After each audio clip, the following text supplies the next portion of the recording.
નમસ્કાર દર્શક મિત્રો, @ગુજરાતમાં આપનું સ્વાગત છે।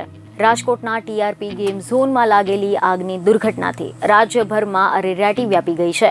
આ ઘટનાને લઈને રાજકારણ પણ ગરમાયું છે અને હવે તો એવા સમાચાર સામે આવી રહ્યા છે કે કોંગ્રેસના ઉમેદવાર પરેશ ધાનાણીએ સરકાર પર ગંભીર આરોપ લગાવ્યા છે કે સરકારે દુર્ઘટનામાં સત્ય હકીકત છુપાવી છે।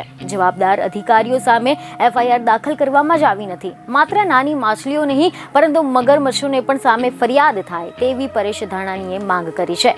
રાજકોટ લોકસભા બેઠકના કોંગ્રેસના ઉમેદવાર પરેશ ધાનાણીએ મૃતકોની સંખ્યામાં વિસંગતતા પર સવાલો ઉઠાવ્યા છે। સ્થાનિક તંત્રને ઘેરી લીધું છે। પરેશ ધાનાણીએ પત્રકાર પરિષદમાં એવી જાણકારી આપી કે મોત અને મિસિંગના આંકડા છુપાવવામાં આવી રહ્યા છે। આંકડા જાહેર કરાયા તેમાં પણ વિસંગતતા લાગી રહી છે।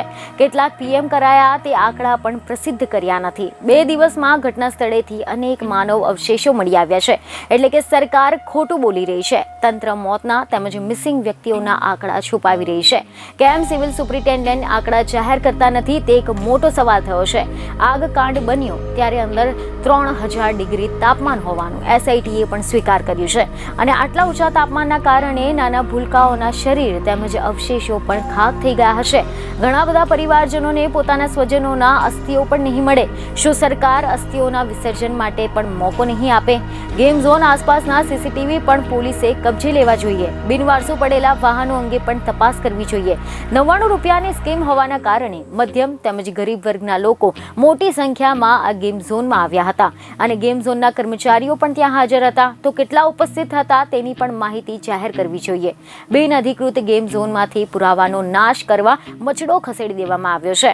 સ્થળ પરથી ધૂળના સેમ્પલો લઈને તપાસ થવી જોઈએ। મચડો દૂર કર્યો અને તેના પતરામાંથી સેમ્પલો લેવા જોઈએ। તો આ સાથે જ પરેશ ધાનાણીએ સરકારને આડે હાથે લેતા જણાવ્યું કે સરકાર આવી ઘટનામાં સત્ય ઉપર પડદો પાડી દેવાનો પ્રયાસ કરે છે, પરંતુ કોંગ્રેસ પક્ષ પડદો નહીં પાડવા દે। અમે રાજકારણ કરવા નથી માંગતા। અમે હેલ્પલાઇન નંબર જાહેર કરીશું।